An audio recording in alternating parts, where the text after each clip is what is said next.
While summer is a good time for getting outdoors, enjoying the weather, it can also be a good time for a little mid-year review of your personal finance situation. Joining us now with some of the things you may want to keep in mind is Nicole Ewing, Director for Tax and Estate Planning with TD Wealth. Nicole, always great to have you in the program. Welcome back. Thank you. Great to be here. All right, so people do find themselves with a little bit of time on their hands. Maybe you go away somewhere and it rains one day, but you got a computer with you. Maybe you want to start thinking about a few things. Where do you want to start? We want to start maybe our budget? Sure. Well, I mean, that's where we should rein things in or make changes immediately if we're offside. So a budget is a good place to start. Hopefully you spent the beginning part of the year putting together what you expected to be spending, what you expected to be saving, and making some decisions about discretionary versus non-discretionary spending. Let's reflect on it, see whether or not we're in line with that spending, and maybe why we're not, if we're not. So anything can happen, right? We're not just stagnant through the first number of months of the year. Life may have changed as well. We may have had a job change. We may have had lifestyle change. Perhaps our rent or mortgage amounts have changed as well. Use that information, bring it into your budget, make the appropriate changes where necessary, and give yourself a pat on the back if you're otherwise on track. If you're otherwise on track, yeah, pat on the back to anyone out there who is on track, because it's hard in the summer, right? Suddenly you start having a good time, maybe you spend more than you should, so that's a good place to think.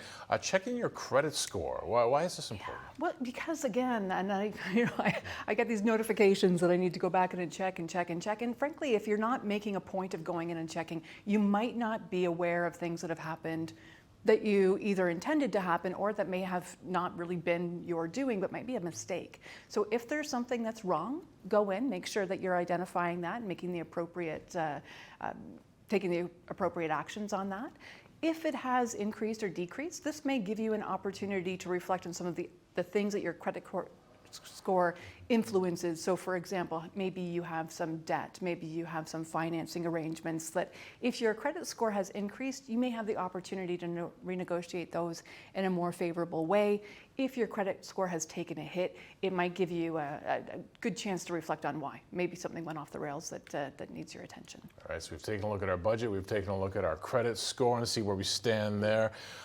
Some of us, I like to do this. I set monthly contributions for certain things, then I set it and I forget it. But every once in a while, maybe you need to think about it. Unforget it. Unforget it, yes. Look back and just make sure that it's still consistent with your goals, whether those have changed, whether or not some of your other spending, if your budget has changed, maybe your contributions are impacted by that as well. Maybe you have the opportunity to increase that a little bit more than you had anticipated you'd be able to, but also just to make sure that you're on track for the plan. We don't want to be coming year end and quickly trying to make changes. Maybe there's been, we have TFSAs, RRSPs, first home savings accounts, RESPs, all of these have the opportunity for us to make contributions, be aware of what they are, and allocate accordingly. Now, obviously, through the course of a year, when you talk about sort of getting some information together, I've had several friends and colleagues who have done various walks or rides for charity. Yeah, you put some money behind it, good causes, and then a little receipt lands in my Gmail.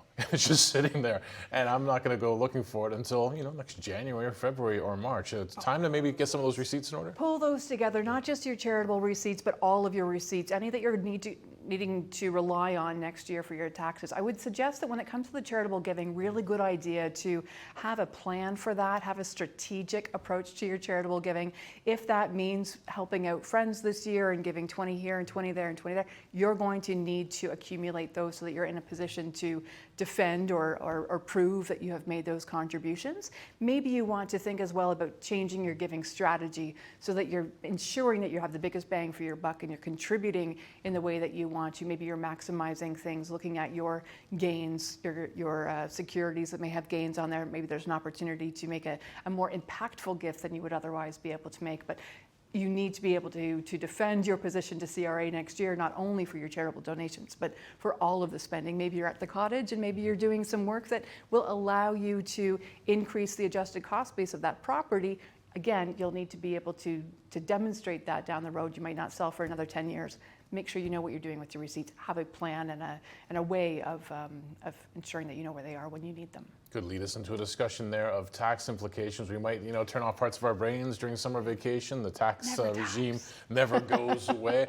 Reevaluate maybe withholding taxes, tax loss harvesting. Yes, so withholding taxes, if you are having with taxes withheld on employment income, for example, and you've either changed your life circumstances have changed, you have the opportunity to ask your employer to make changes to those withholdings so that you can better maximize the use of those funds. For tax loss harvesting, again, this is something that shouldn't just be done at the end of the year. We need a strategy around that. We need to understand what we're doing. And certainly this year with the change in the capital gains inclusion rate, having these 2 different periods where the taxes are going to need to be thought about, tax loss harvesting might look a little bit different to people in 2024 than it has previously, and the way that it's going to look in 2025. Certainly, if you are doing any investing through a corporation where you have a capital dividend account at play, making sure that your timing with respect to pulling out your funds tax-free from the capital dividend account and making your tax loss harvesting choices, if you're selling at a loss, that's going to impact that as well. So just make sure you have your strategy set and you're ready to act. I feel like this last one here is a big one, estate plans.